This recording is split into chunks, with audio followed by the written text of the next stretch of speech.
Let me ask you something honestly. When did your body start feeling like it was working against you? Maybe it was after 50. Maybe it was gradual. The waistline that shifted and never came back. The energy that dropped 1 year and stayed dropped.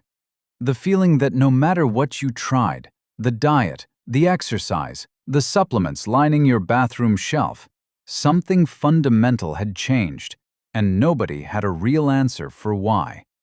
If that is your experience right now, I need you to hear this. There is a mountain village in Sardinia, Italy, where that experience does not exist. Where women in their 70s and 80s carry the same waistline they had at 45. Where no one takes phytoestrogen supplements for menopause.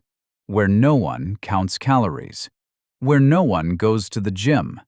Where women eat cheese every single day. Real aged sheep's milk cheese. Where they eat bread every single day. Ancient fermented flatbread drizzled with olive oil. Where they drink wine every single day. One small glass at lunch. And where the researchers who arrived expecting to find genetic explanations left with something far more useful. A food system. 3 specific tiers of eating that address the exact biological mechanisms that drive weight gain, fatigue, and inflammation after menopause. Not by replacing what estrogen used to do, but by making the body's own remaining systems work so efficiently that the estrogen loss barely registers. Today, Senior Spring Vitality breaks down that system completely. The science, the foods, and exactly how to apply it starting this week. Drop your country in the comments right now. Where are you watching this from?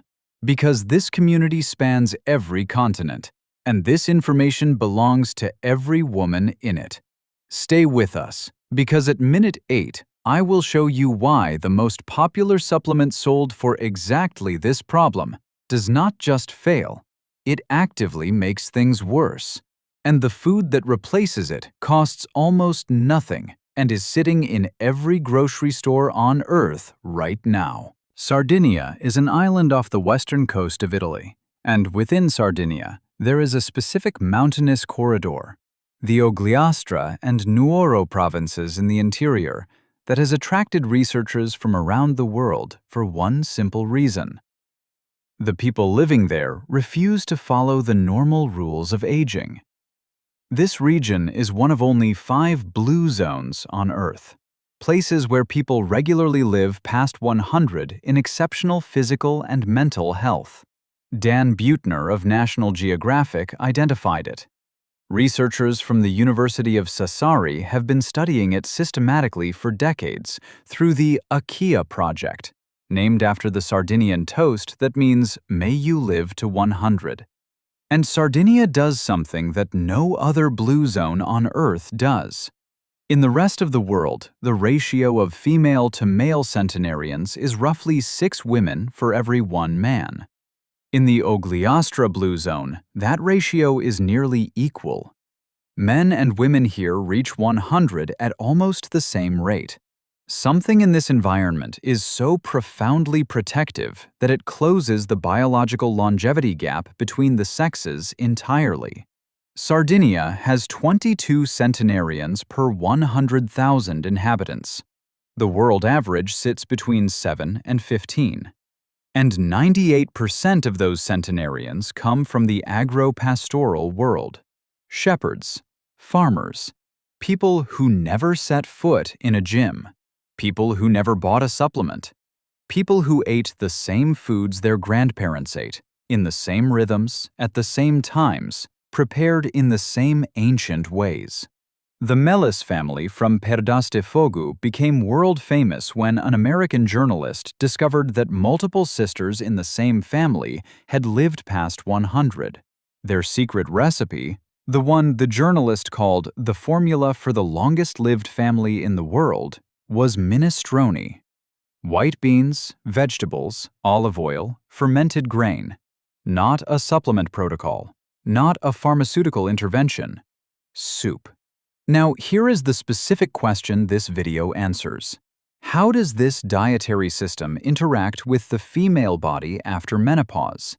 And why does it produce what 30 years of supplement development has never managed to replicate?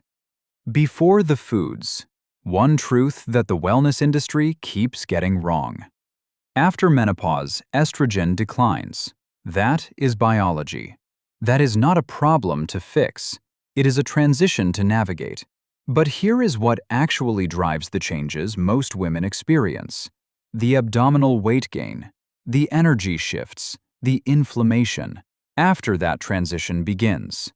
Two metabolic mechanisms, not estrogen loss itself, the downstream effects of estrogen loss. First, insulin sensitivity. Estrogen actively helps regulate how cells respond to insulin. When estrogen declines, post-meal blood sugar spikes become higher and more prolonged. The body responds by storing more of that excess glucose as visceral fat, specifically around the abdomen. This is not a calorie problem. This is an insulin regulation problem. Second, cortisol. Estrogen also modulates the stress hormone cortisol. After menopause, cortisol becomes more reactive, rising higher with stress and taking longer to return to baseline. And chronically elevated cortisol is one of the most powerful known drivers of abdominal fat storage in postmenopausal women. Two mechanisms, insulin and cortisol, both previously regulated partly by estrogen, both now operating without their primary support. The supplement industry's answer was to replace the estrogen with plant-based compounds in a capsule. The Sardinian answer was completely different and documented to be dramatically more effective. Rather than replacing what estrogen was doing, feed the specific systems that estrogen used to support so they can manage themselves without it. That is a different problem with a different solution. And it starts with two specific foods eaten together at every main meal. The foundation of the Sardinian longevity system is not glamorous. It will not trend on social media. It does not have a celebrity endorsement or a brand deal behind it. It is legumes and extra virgin olive oil, eaten together at every main meal, every single day. In the Ogliastra Mountains, the centenarian diet documented by researchers was built around white beans, fagioli and cannellini, lentils and chickpeas, combined with extra virgin olive oil generously. Not a drizzle as garnish, a full tablespoon mixed into the warm food. Because in Sardinia, that is simply lunch. Here is what these two things do together that neither one can do alone. Legumes are dense in soluble fiber. That fiber forms a gel inside the digestive tract that slows the absorption of glucose after a meal, directly blunting the insulin spike that drives visceral fat storage after menopause. Every half cup of legumes at lunch is addressing the insulin mechanism, without a prescription, without a pill. Extra virgin olive oil, specifically extra virgin, not refined, not the light version, contains a compound called oleocanthal. Oleocanthal inhibits the same inflammatory pathways as ibuprofen. But the mechanism that matters most for postmenopausal women is its polyphenol content. The polyphenols in high-quality olive oil directly influence cortisol regulation, blunting the cortisol response to stress and helping it return to baseline faster. The olive oil addresses the cortisol mechanism. The legumes address the insulin mechanism.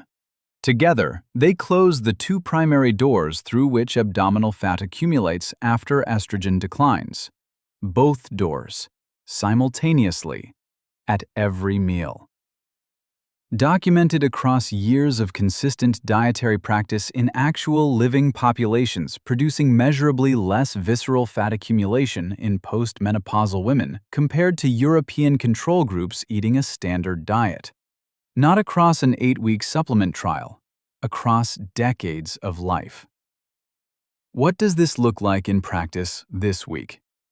Half a cup of cooked legumes at your midday meal. Canned is perfectly fine, just rinse them. 3 times a week to start. Not every day immediately. 3 times. This gives the gut microbiome time to adjust without the digestive discomfort that makes most people stop in the first week. 1 full tablespoon of extra virgin olive oil added directly into your cooked food. Not as finishing oil on top, but stirred into the warm dish so the polyphenols bind to what you are eating. Pair the legumes with something acidic, a squeeze of lemon, a splash of vinegar. This further slows glucose absorption and mirrors exactly what Sardinian women do instinctively, because that is simply how the food tastes to them. Culture and biochemistry arriving at the same answer from completely different directions. That is Tier 1. 2 ingredients, 3 times a week, starting today. Tier 2 is where this system asks you to set aside something you were told with complete confidence for decades. Fat. Specifically, fermented fat. If you grew up in the era of low-fat dietary guidelines, if you spent years choosing light cheese, fat-free dairy, reduced fat everything because you believed it was protecting your health, this section is going to require fresh eyes on the evidence. The researchers who documented the dietary profile of every centenarian in the Ogliastra cohort found that aged sheep's milk cheese, Pecorino sardo, appeared in over 80% of their diets, not as an occasional indulgence, as a daily staple, every day. Not low-fat, not processed. Real, aged, fermented sheep's milk cheese from pasture-raised animals. Here is why this matters at the biological level. Sheep's milk from pasture-raised animals contains conjugated linoleic acid, CLA. Research documented that regular CLA intake in women over 50 was associated with measurable reductions in body fat independent of caloric intake. CLA influences the specific enzymes responsible for fat storage in adipose tissue. It does not just slow new fat accumulation, it signals existing fat cells to release stored fat. But the deeper mechanism involves something called the estrobolome. After menopause, the gut microbiome directly influences estrogen metabolism. Specifically, a bacterial community called the estrobolome governs whether the remaining estrogen produced by the adrenal glands gets recycled back into circulation or eliminated. This recycling is one of the few remaining hormonal regulatory mechanisms available to postmenopausal women. The estrobolome responds to the fat and protein matrix it lives in, not to a CFU count delivered in a probiotic capsule. The fermentation in aged sheep's milk cheese supports the specific bacterial populations that maintain estrobolome function. Pasteurized, processed dairy does not deliver this. Light cheese slices wrapped in plastic do not deliver this. 2 to 3 ounces of genuine aged sheep's or goat's milk cheese, Pecorino, Manchego, aged feta, 3 to 4 times per week. That is the Tier 2 cheese addition. Now the bread. Pane carasau, the ancient Sardinian flatbread carried by shepherds into the mountains for weeks at a time, is made from semolina, fermented with natural sourdough cultures, and baked twice. The fermentation process dramatically lowers its glycemic index compared to standard bread. Combined with olive oil poured directly onto the bread, the glycemic load drops to something close to what you would get from legumes themselves. The bread becomes part of the insulin regulation system, not a guilty pleasure, a functional food. Look at the bread in your house right now. Honestly, is it genuinely fermented? Long fermented sourdough with a real starter? Or does the label say whole grain and list 10 other ingredients including industrial yeast, emulsifiers, and dough conditioners? If it is soft and springy, the fermentation did not run long enough to matter. Real fermented bread is dense, heavy, slightly sour. That density is the evidence of the process that makes it work. Replace your standard bread with genuine dense sourdough. Prepare minestrone twice a week. White beans, fennel, carrot, wild greens, vegetable broth, finished with 2 tablespoons of olive oil stirred in after cooking. This single bowl combines Tier 1 and Tier 2 in one meal. It is what the Melis family, the longest-lived family in the world, ate every day of their entire lives, the moment I told you about at the very beginning. The supplement the menopause industry has built a multi-billion-dollar category around, the one in every pharmacy for exactly the problem this video addresses, the one millions of women are taking right now, in genuine good faith, believing it is helping them. Phytoestrogen capsules, isoflavone tablets, soy extract supplements. The premise sounds completely logical. Phytoestrogens are plant compounds that interact with estrogen receptors.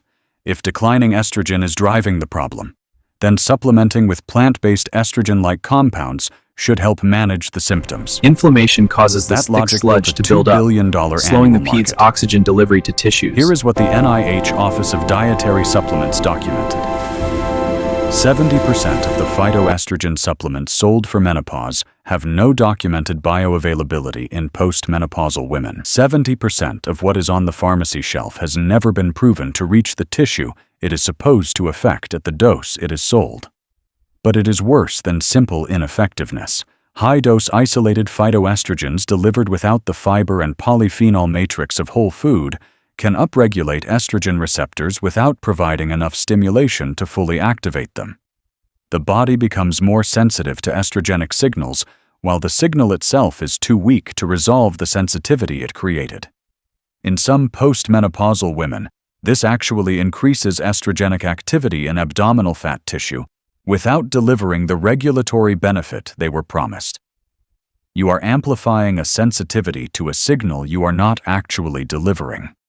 Sardinian women have been consuming phytoestrogens for generations, not in capsules, in wild bitter greens, chicory, wild fennel, dandelion, eaten cooked, dressed with olive oil and lemon, multiple times every week across entire lifetimes. These plants contain phytoestrogens embedded in a matrix of fiber, polyphenols, and bitter compounds that fundamentally changes how they are absorbed and used. The Sardinian women are not getting a pharmaceutical dose. They are getting a steady, consistent, biologically available microdose, every week, across decades, within a complete food system that simultaneously addresses insulin, cortisol, and estrobolome function. That is the system the supplement industry spent 30 years trying to bottle, and never replicated, not because they lacked technology, because the system cannot be isolated into a single active ingredient. It is the combination, the matrix, the consistency across decades. And if Senior Spring Vitality is the channel giving you the real science that the supplement industry spends billions drowning out, subscribe right now. Hit the notification bell. We publish every single week. The algorithm will not find you again unless you tell it to. Tier 3 is the layer the researchers almost missed entirely. It is not just what these women eat, it is when. And it is one specific food that does what no supplement has ever replicated. The timing first. The main meal of the Sardinian day is lunch, not dinner. Between noon and 2 in the afternoon, a full, warm, substantial meal. Minestrone, legumes, cheese, fermented bread, olive oil, bitter greens. Dinner is light, vegetable soup, a piece of cheese, seasonal fruit. Finished early. The centenarians of Ogliastra did not describe this rhythm as a metabolic strategy. They described it as simply when the food works. And the research on the specific compounds in this system supports that framing precisely. Oleocanthal, the anti-inflammatory polyphenol in extra virgin olive oil, reaches measurably higher concentrations in the bloodstream when consumed in the context of a warm, complete meal during active waking hours. The same is true for the compounds in Cannonau wine. Consumed at noon with legumes, olive oil, and fermented bread, the absorption is steep. Consumed at 9 in the evening with a light snack, it produces a fraction of the same biological response. These women were not timing their meals around a modern protocol. They were timing them around when the compounds in the food actually work, arriving at the right answer through generations of lived experience before the science existed to explain why. Now the food itself, the one I told you about. Verdure silvestre. Wild greens, cicoria, chicory, finocchio silvestre, wild fennel, cardo, wild thistle, dandelion.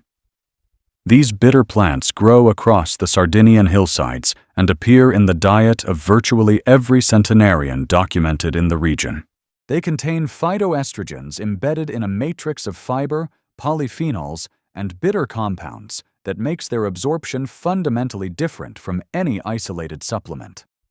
The bioavailability from wild greens eaten cooked in olive oil alongside legumes is categorically not the same thing as an isoflavone tablet taken on an empty stomach. You cannot find wild Sardinian thistle in most supermarkets, but you can find chicory, dandelion greens, radicchio, endive, wild fennel. Any bitter green carries the matrix that makes the phytoestrogen delivery actually work. Dressed with olive oil and lemon, eaten warm, as part of the complete midday meal. And Cananao, the native Sardinian red wine made from the Grenache grape grown in volcanic soil, contains 2 to 3 times more resveratrol than a standard Cabernet Sauvignon. Resveratrol at sufficient concentration activates a protein called SIRT1, a metabolic regulator that directly influences adipose tissue metabolism. After menopause, when estrogen is no longer governing fat distribution, SIRT1 activation becomes one of the few remaining mechanisms that can influence where fat accumulates and how it is processed. 1 small glass, with the complete midday meal. Not at night. Not alone on the sofa.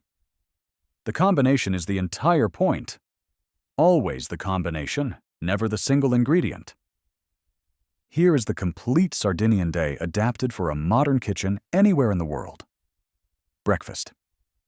Genuine sourdough bread. Dense, long fermented. With extra virgin olive oil poured directly on top. A ripe tomato. Black coffee if you drink it.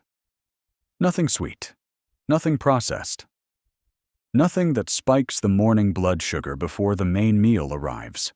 This keeps the insulin curve flat through the morning and preserves the full sensitivity needed for the midday meal where the complete protective mechanism activates. Lunch, the main event.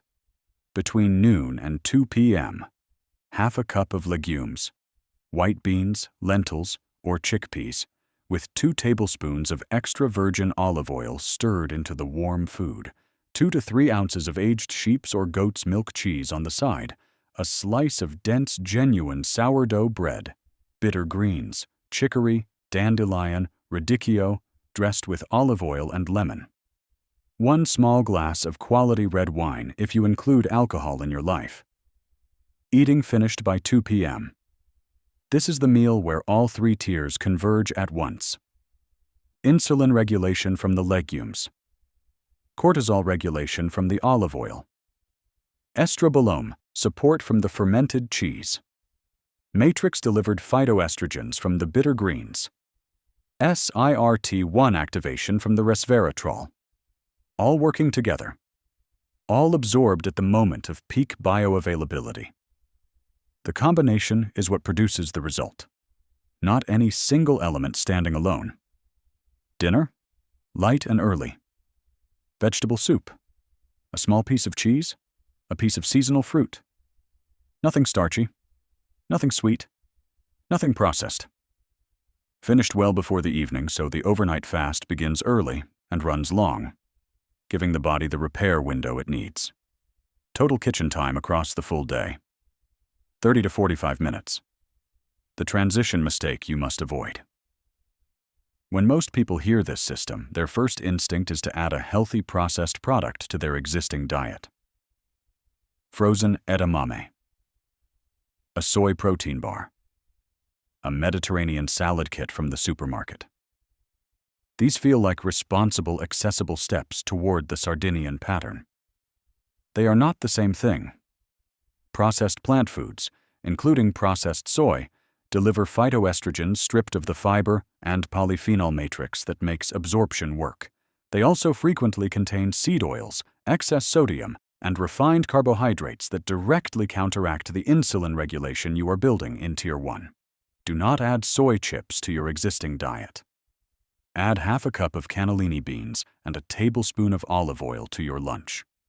The difference in metabolic effect between those two choices is not comparable. It is not even in the same category. Here is what to honestly expect. No exaggeration, no dramatic promises.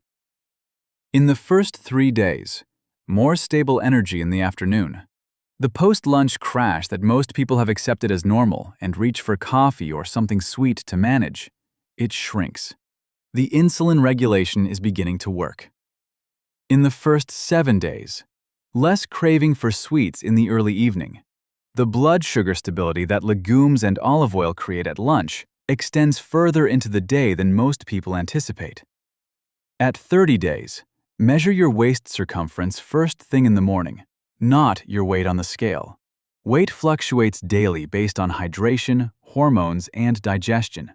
Waist circumference, measured at the same time every morning, reflects visceral fat, the specific fat this system targets. Compare it to where you started. Write both numbers down. At 90 days, the habit pattern is established. The gut microbiome has shifted toward the estrobolome-supporting bacterial populations fed consistently by the fermented cheese and bitter greens. The insulin response to meals has stabilized, and the effects compound from here because the foundation is now structural, woven into daily rhythm rather than requiring daily decision-making or willpower. The Sardinian women of Ogliastra do not describe any of this as a health protocol. They do not track their waist circumference. They do not count polyphenols. They describe it as lunch, the same lunch their mothers made, and their grandmothers before that, and the generation before that in the same stone kitchens with the same ancient ingredients.